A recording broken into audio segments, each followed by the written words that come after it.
Hey everyone, welcome back. Thanks for being here with me for more music stories. I want to share a birthday tribute, a belated birthday tribute to the late, very great MCA, Adam Yauch from the Beastie Boys. Before I do, I'd like to invite you and remind you to like this video and subscribe to the channel to see more videos coming your way. Now on to MCA, born Adam Nathaniel Yauch. He was born on August 5th in Brooklyn, New York, 1964. He directed many of the Beastie Boys videos, but he's best known as a member of the Beastie Boys. He also did their promotional photography using the pseudonym Nathaniel Hornblower. He directed videos such as So What You Want and Shake Your Rump, to use two examples. He was the only child to Noel and Frances. Noel was an architect and Frances was a social worker. His father was Catholic, his mother was Jewish, but he has mentioned that his upbringing was non-religious. He taught himself to play the bass in high school and formed the Beastie Boys from another hardcore band called the Young Aborigines. It was with him and his friends, one of them being Mike Diamond. This lineup and this band was a hardcore punk rock band that would play in the venues such as CBGB's, Max's Kansas City. They opened for bands like the Dead Kennedys, the Misfits, the Bad Brains, to name a few. They put out a EP called Pollywog Stew in 1982, and this was probably the best document of their original incarnation. In 1983, they changed their sound and they changed their lineup to become a rap band. They got rid of some old members and they recruited their friend Adam Horowitz. Their first success as the Beastie Boys rap band was with the recording Cookie Puss, which was basically taken from a recording of crank calls to Carvel employees. Now, Carvel is a ice cream chain, very well known to people in the tri-state area, New York, New Jersey, and Connecticut, but probably not well known for people elsewhere in the country. This prank call song actually helped them gain popularity and attention. Their good friend, Rick Rubin, invited them to join his new label, Def Jam. And when they were signed to Def Jam, they recorded their first single, Rock Hard, in 1984, followed by She's On It in 1985, which was featured in the film Crush Groove, which was kind of a vehicle for Run DMC. It was an early rap film.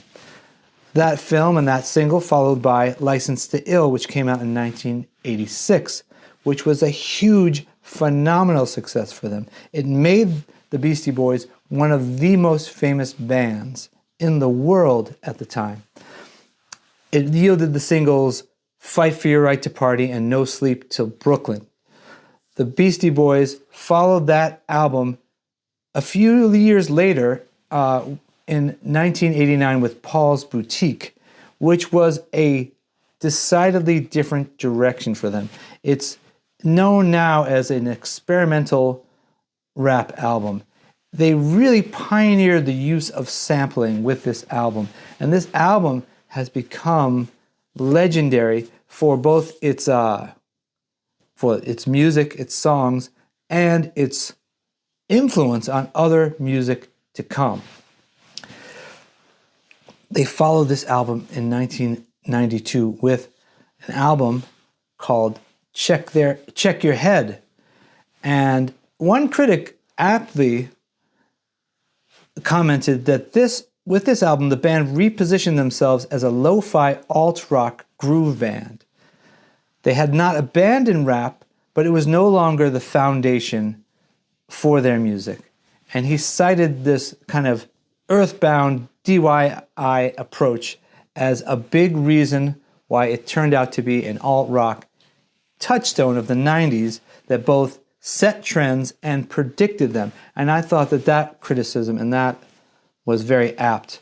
Who this writer is, I cannot tell you. They followed Check Your Head with 1994's Ill Communication, which was a huge success for them. It was probably their most famous album to date. And I was a big fan of that album. And on a personal note, while they were promoting this album, they headlined Lalapalooza. That is the time and that is the place where I got to see them perform. They performed with amazing bands. The Breeders were on the bill, A Tribe Called Quest, Nick Cave and the Bad Seeds. So much great music on one stage. And the band that just blew everything away for me for that afternoon, of course, the Beastie Boys. Their show was incredible, their energy was incredible, and I was just blown away. I've been a fan before that show, but I've been a fan ever since, with the memory that was truly one of the best performances I've ever seen.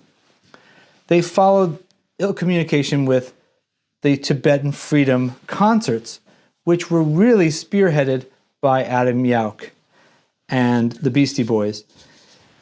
They were all about promoting Tibetan independence and highlighting human rights violations occurring in Tibet. These concerts were enormously successful. The first two were in San Francisco and New York, and combined they raised more than $1 million and attracted 150,000 attendees. It was a real cultural moment, and I remember it well. I did not get to go and see any of these concerts, but I remember the excitement that these shows brought. They followed Ill Communication with Hello Nasty, which was an album that I loved. And they kept putting out great albums until the very end, 2011's Hot Sauce Committee Part 2. And they also had an instrumental album along the way, which received Grammy awards and really just an incredible career.